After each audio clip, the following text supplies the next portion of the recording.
Hello दोस्तों, नमस्कार। तो पिछला सेशन में हम आप लोगों को थ्री डी वेक्टर का आप लोगों को बहुत सारा कॉन्सेप्ट बताए थे और आप लोगों को बोले थे कि अगला जो आप लोगों को सेशन जो लेकर आएंगे उसमें हम लोग आपको टाइप्स ऑफ वेक्टर बताएंगे कि वेक्टर का जो टाइप होता है वो आप लोगों को डिफिनीशन बेस होता है और वो आपको जानना बहुत ज़रूरी है। ठीक है, तो चलिए आइए आज हम लोग वेक्टर का टाइप के बारे में पढ़ेंगे। किसके बारे में पढ़ेंगे? वेक्टर के टाइप में पढ़ेंगे। देखिए आज जो हम लोग पढ़ने जा रहे हैं उसका नाम हो गया कहते हैं टाइप्स ऑफ वेक्टर, जिसको हम लोग क्या बोलेंगे? वेक्टर के प्रकार, है ना। तो वेक्टर वैसे कहिएगा तो निम्न प्रकार का होता है। कोई भी अगर जब पूछेगा वेक्टर कितने प्रकार का होता है तो वेक्टर निम्न प्रकार का होता है ना। कोई लिमिट नहीं है कि 2 टाइप होता है या 3 टाइप होता है। तो वेक्टर निम्न प्रकार का होता है। मतलब देखिए सबसे पहला जो वेक्टर होता है वो जिसका नाम होता है जीरो वेक्टर, है ना। जीरो वेक्टर क्या बोलिएगा? Zero vector. जीरो वेक्टर को हिंदी में बोलते हैं शून्य सदिश। जीरो वेक्टर को हिंदी में क्या बोलेंगे? शून्य सदिश। और दिया हुआ है क्या चीज़ आप लोगों को दिख रहा होगा स्क्रीन पर, आप लोगों को दिख रहा है कि भाई a vector whose magnitude is कितना? Zero. A vector whose magnitude is zero is called zero vector. मतलब वैसा वेक्टर जिसका मैग्नीट्यूड क्या होगा? जीरो होगा, तो उसे हम लोग क्या बोलते हैं? जीरो वेक्टर कहते हैं। It is denoted by O vector. और जीरो वेक्टर को हम लोग कौन चीज़ से डिनोट करते हैं? ओ वेक्टर से डिनोट करते हैं। और ओ, है ना, सीधा ओ भी लिख दीजिएगा तो समझ लीजिएगा जीरो वेक्टर हो गया ना। या तो ओ वेक्टर लिखेंगे या कथी लिखेंगे? ओ लिखेंगे तो इसका मतलब हो गया जीरो वेक्टर। मतलब इसको हिंदी में लिखा हुआ ऐसा राशि, वैसा वेक्टर, वैसा सदिश जिसका परिमाण जीरो हो तो उसे शून्य सदिश कहते हैं ना। नोट, नोट यहाँ पे समझने वाली बात है। देखिए नोट को आप लोग याद रखिए। नोट याद क्या रखना है कि जीरो वेक्टर का प्रारंभिक तथा अंतिम, मतलब जीरो वेक्टर का इनिशियल पॉइंट और फाइनल पॉइंट दोनों का सेम होता है। जैसे एग्जांपल ए वेक्टर, बी बी वेक्टर, सी सी वेक्टर, ये सब आपका जीरो वेक्टर। वैसा वेक्टर जिसका समझ रहे हैं ना, इनिशियल और फाइनल दोनों पॉइंट अगर जो सेम होगा तो उसे हम लोग क्या बोलेंगे? यूनिट वेक्टर बोलेंगे। कोई अगर आपसे सॉरी जीरो वेक्टर, अगर जो कोई आपसे पूछेगा जीरो वेक्टर किसे कहते हैं, तो वैसा वेक्टर जिसका मैग्नीट्यूड जीरो हो उसे जीरो वेक्टर कहते हैं। क्या बोलिएगा? वैसा वेक्टर जिसका मैग्नीट्यूड जीरो हो उसे क्या बोलते हैं? Zero vector. वैसा वेक्टर जिसका मैग्नीट्यूड क्या हो? जीरो हो, तो उसे हम लोग क्या बोलते हैं? Zero vector. समझ रहे हैं ना। आज जीरो वेक्टर को हम लोग ओ वेक्टर से डिनोट करते हैं। जीरो वेक्टर को ओ वेक्टर से डिनोट करते हैं। जीरो वेक्टर कौन वेक्टर से डिनोट करते हैं? ओ वेक्टर से डिनोट करते हैं, या ओ से भी डिनोट कर देते हैं। जीरो वेक्टर का फाइनल और इनिशियल पॉइंट सेम होता है। चलिए आगे बढ़ते हैं। अब हम लोग देखेंगे फॉर्मूला नंबर का थे, मतलब type number second. Type number second ये बहुत ही वीवीआई है ना। इसको आप सभी स्टूडेंट एकदम बिल्कुल इसको एकदम दिमाग में रखिएगा। इसको हम लोग लिख देते हैं वीवीआई। कौन को? यूनिट वेक्टर एकदम वीवीआई। देखिए यूनिट वेक्टर को इकाई या एकांक सदिश कहते हैं। बोलेंगे a vector whose magnitude is one. A vector whose magnitude is 1 is called zero vector. Is called zero vector. A vector whose magnitude is 1 is called कितना? Zero vector. वैसा वेक्टर जिसका मैग्नीट्यूड अगर जे 1 होगा तो उसे हम लोग बोलते हैं यूनिट वेक्टर। क्या बोलिएगा? Unit vector. थोड़ा सा यहाँ पे सुधार लेना चाहिए आप लोगों को, है ना। यहाँ पे मिस्टेक कर चुके हैं, है ना। देखिए इसका नाम होता है यूनिट। क्या बोलिएगा? यूनिट, है ना। अगर देख बोलेगा a vector whose magnitude is 1 is called unit vector. It is denoted by A cap. हम लोग यूनिट वेक्टर को, कौन चीज़ को? यूनिट वेक्टर को हम लोग ए कैप से डिनोट करते हैं, ए कैप से। और ए कैप का मतलब हो गया यूनिट वेक्टर ऑफ ए। अगर जो मान लेते हैं आपको कहीं पे भी अगर जो बी कैप रहेगा, कभी रहेगा बी कैप, समझ रहे हैं, तब बी कैप का मतलब हो गया यूनिट वेक्टर ऑफ बी। इसको हम लोग बोलेंगे यूनिट वेक्टर ऑफ बी। क्या बोलिएगा? Unit vector of B. Unit vector of कथी? B B B. समझ रहे हैं ना। बी वेक्टर का यह कथी हो जाएगा? Unit vector. समझ रहे हैं ना। तो देखिए क्या दिया हुआ है? ए vector whose magnitude is 1 is called unit vector.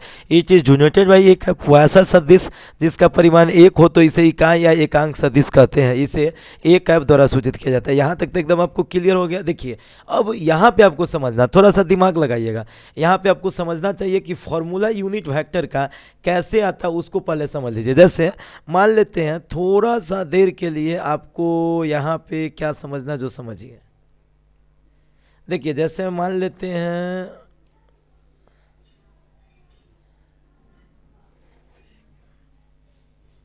एक सेकेंड,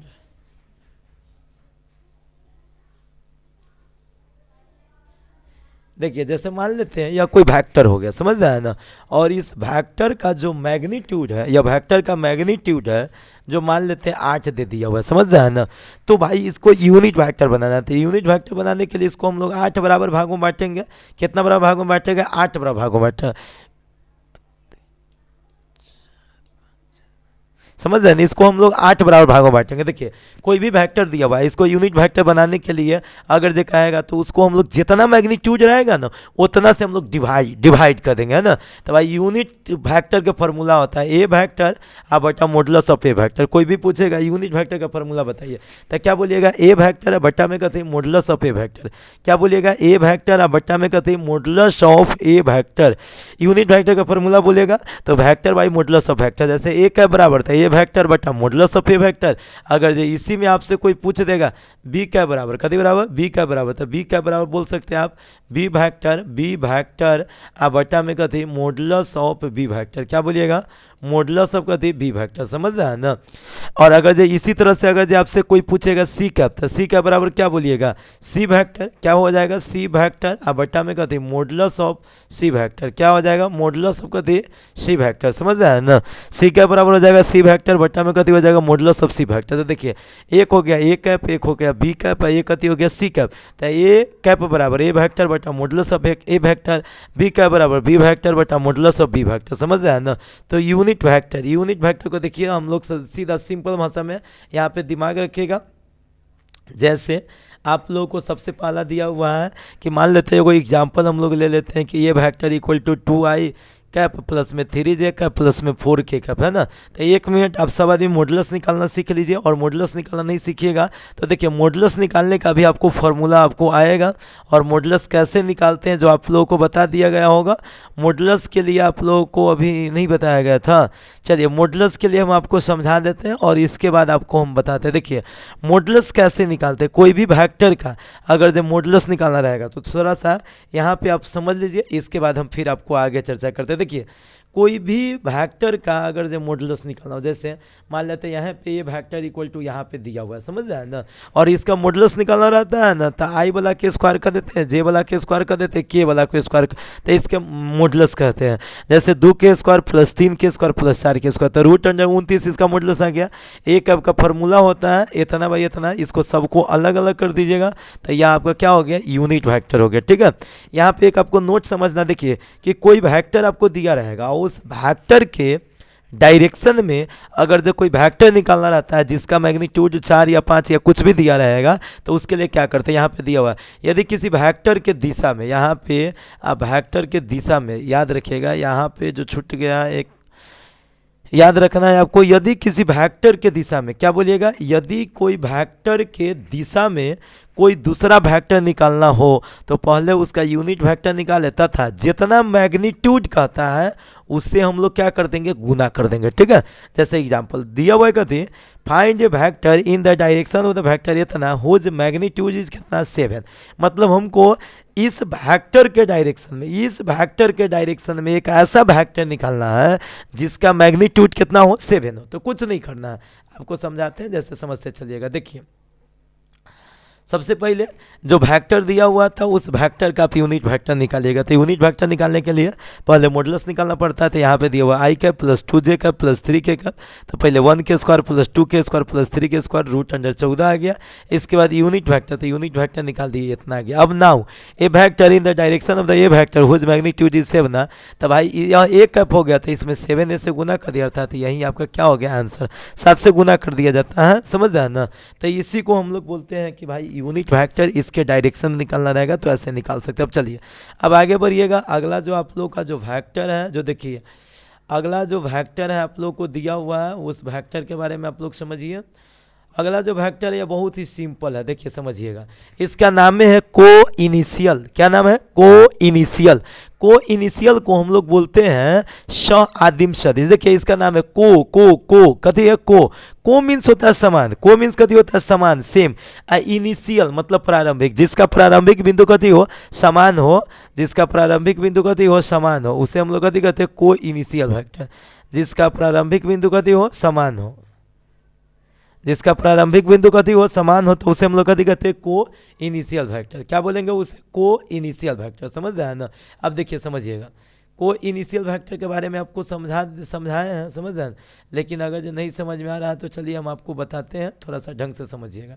देखिए को इनिशियल को समझने के लिए आपको यहाँ पे हम थोड़ा सा आपको समझा रहे हैं, यहाँ पे एक फिगर बनाते हैं और उसको समझाते हैं। देखिए जैसे मान लेते हैं, एक सेकेंड है ना,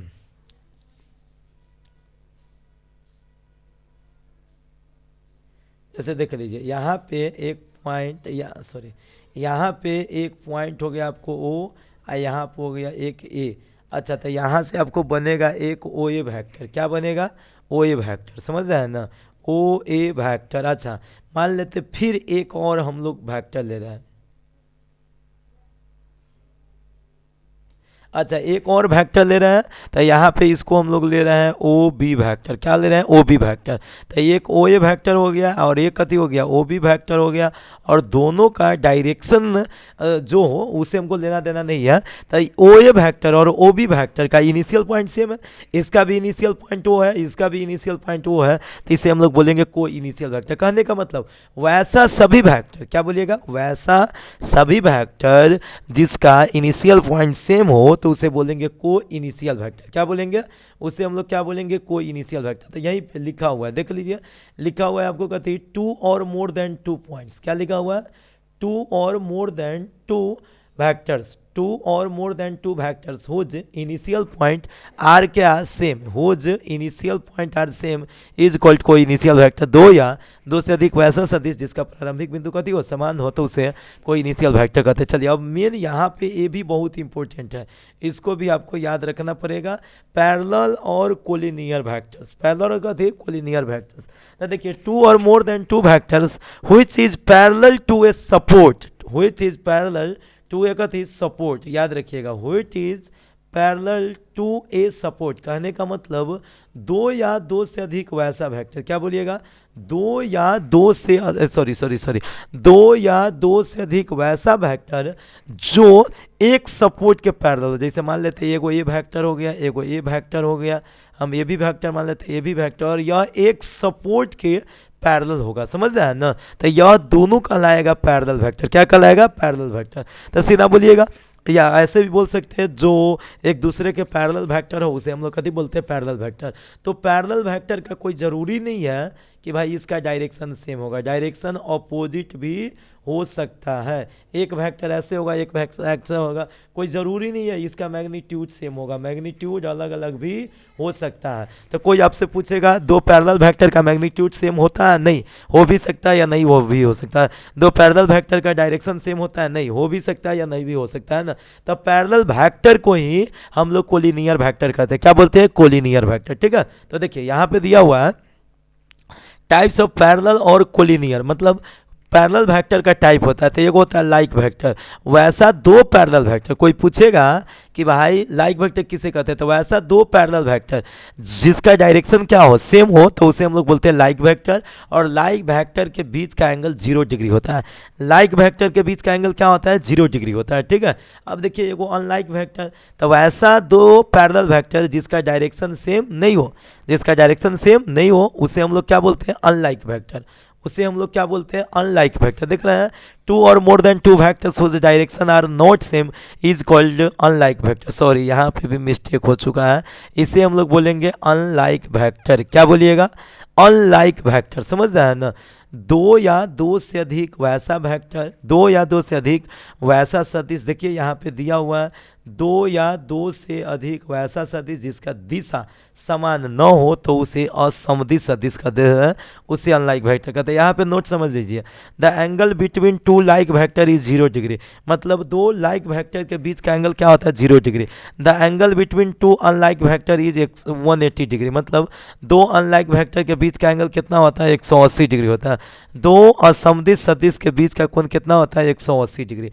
चलिए अब देखिए, अब यहाँ पे इंपॉर्टेंट पॉइंट समझना। देखिए दिया हुआ है कि कंडीशन, क्या दिया हुआ है कंडीशन, क्या दिया हुआ है condition for collinear of two vectors A and B. मतलब दो वेक्टर ए और बी के कोलिनियर होने का शर्त, दो वेक्टर ए और बी के कोलिनियर होने का कथी शर्त, यहाँ पे समझते चलिएगा। देखिए कोई भी पूछेगा दो वेक्टर के पैरेलल होने का शर्त है ए vector equal to lambda B vector या B vector equal to lambda A vector. देखिए अब जैसे कोई भी वेक्टर दिया रहेगा, अगर जो मान लेते दो वेक्टर ए दिया हुआ है और एगो वेक्टर बी दिया हुआ है, या तो ए में से कुछ कॉमन लेने पर बी के बराबर आ जाना चाहिए, या तो ए में से कुछ कॉमन लेने पर बी के बराबर आ जाना चाहिए, या बी में से कुछ कॉमन लेने पर ए के बराबर आ जाना चाहिए। ए में से कुछ कॉमन लेंगे, अगर जो बी के बराबर आ जाएगा तो समझ लीजिए वो कोलिनियर है, या बी में से कुछ कॉमन लेंगे ए के बराबर आ जाएगा तो उसे बोलेंगे कोलिनियर। चलिए आगे बढ़ते हैं, समझिएगा, थोड़ा ध्यान दीजिएगा, देखिए समझिएगा। अब देखिए तो आपका कंडीशन क्या हो गया, A vector equal to lambda B vector और B vector equal to lambda A. Here lambda is positive then its direction are same. अगर जो लेमडा का मान इसमें पॉजिटिव आएगा तो डायरेक्शन सेम होगा, अगर जो लेमडा निगेटिव आएगा तो डायरेक्शन क्या होगा, अपोजिट होगा। इन कंपोनेंट फॉर्म, देखिए कंपोनेंट फॉर्म में समझिए, ए वेक्टर इक्वल टू a1i का प्लस b2j का प्लस, अब देखिए यहाँ पे थोड़ा सा मिस्टेक कर गया हुआ है ना, यहाँ पे भी सुधारना पड़ेगा। देखिए A vector equal to a1i cap plus b1j cap plus c1k cap and देखिए बी वेक्टर इक्वल टू कितना, B vector equal to a2i cap plus b2j cap plus c2k cap. समझ रहा है ना। If A vector and B vector are collinear vectors then A vector equal to lambda B vector, जो आपको ऊपर condition आपको बता दिया गया था। अब चलिए ए का वैल्यू डाल दिए, यहाँ पे थोड़ा सा मिस्टेक है, इसको पहले हम आपको सुधार देते हैं।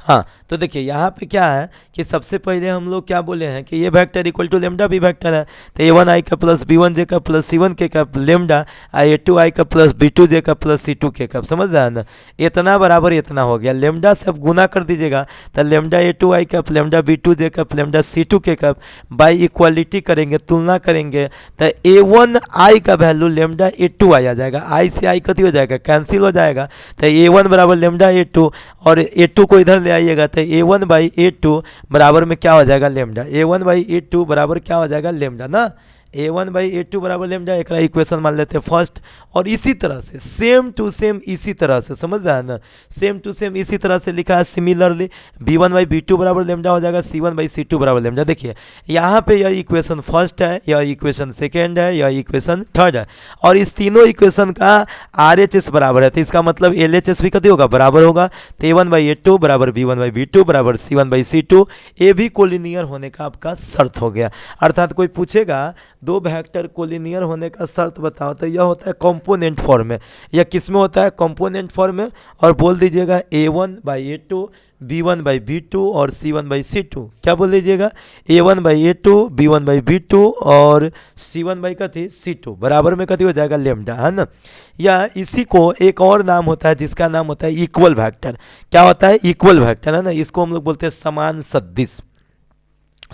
Two or more than two vectors whose magnitude and direction are same.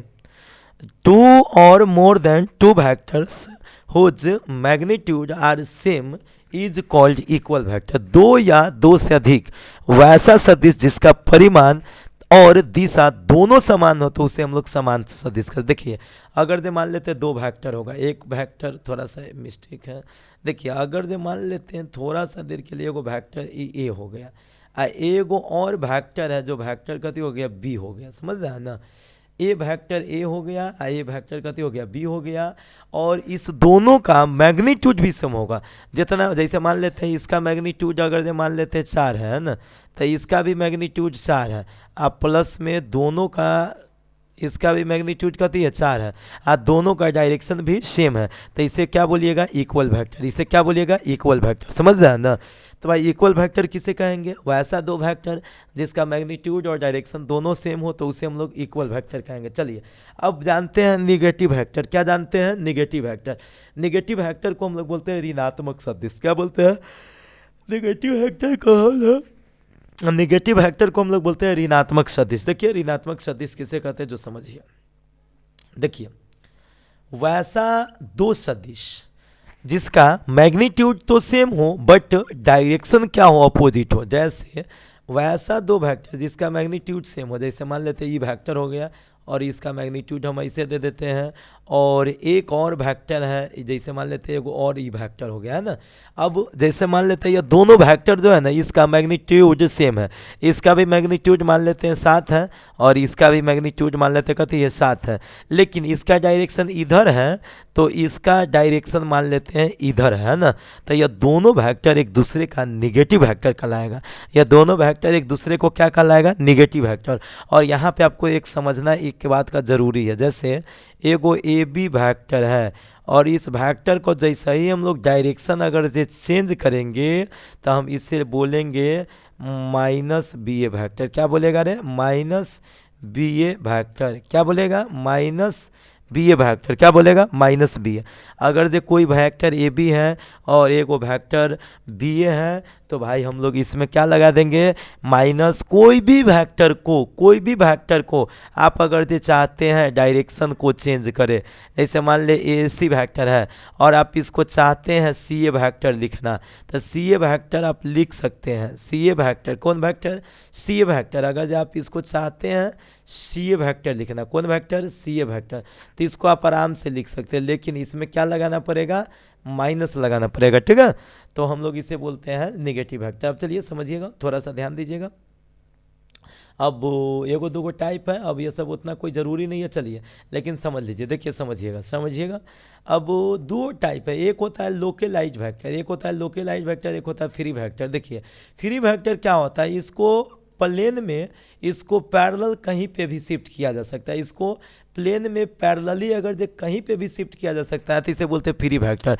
लेकिन लोकलाइज वेक्टर को प्लेन में कहीं पे भी शिफ्ट नहीं किया जा सकता। देखिए कहता है ये vector which is passed through fixed point, वैसा मतलब वेक्टर जो एक फिक्स पॉइंट से पास करता है तो उसे हम लोग बोलते हैं लोकलाइज वेक्टर। देखिए कभी कहता है in space that is it cannot be shifted parallel to itself is called localized vector। या इसको ऐसे भी बोल सकते हैं कि वैसा वेक्टर जो जिसको इसके पैरेलली शिफ्ट नहीं किया जा सकता उसे हम लोग कभी कहते हैं लोकलाइज वेक्टर। अब फ्री वेक्टर को मतलब हम लोग देखिए ये vector which is passes through any point in space, मतलब जो स्पेस में कोई भी पॉइंट से गुजर सकता है। It can be shifted parallel to itself, और इसको इसके पैरेलली इसको पैरेलली इसको शिफ्ट किया जा सकता है, तो इस पैरेलली शिफ्ट किया जाएगा उसे फ्री वेक्टर कहते हैं। जिसको पैरेलली शिफ्ट नहीं किया जा सकता है उसे लोकलाइज वेक्टर कहते हैं। समझ रहे हैं ना। चलिए हम लोग आगे बढ़ते हैं। अब देखिए अगला एक वेक्टर होता है जिसका नाम होता है कोप्लेनर वेक्टर। क्या होता है, कोप्लेनर वेक्टर, है ना।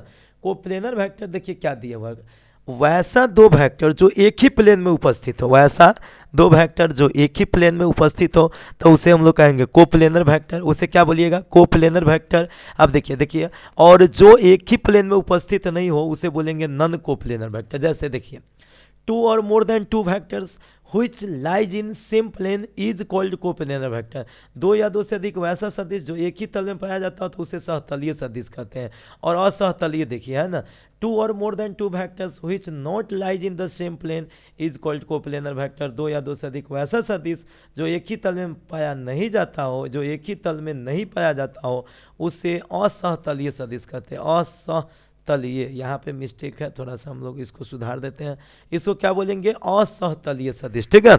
अब चलिए तो आज के क्लास में हम आप लोगों को टाइप्स ऑफ वेक्टर बताए हैं। ठीक है, और अगला क्लास में आप लोगों को फिर से हम लोग यहाँ से एडिशन ऑफ वेक्टर जो आपको दिखाई दे रहा है एडिशन ऑफ वेक्टर लेके आएंगे। ठीक है, तो आज का क्लास कैसा लगा है आप लोग कमेंट बॉक्स में ज़रूर बताइए, और अगर जो आपको अच्छा लगा है तो इसको लाइक कर दीजिए, अपने दोस्तों में शेयर कर दीजिए, और यदि आप मेरे चैनल को अभी तक सब्सक्राइब नहीं करते प्लीज़ चैनल को सब्सक्राइब कर दीजिए। ओके, धन्यवाद।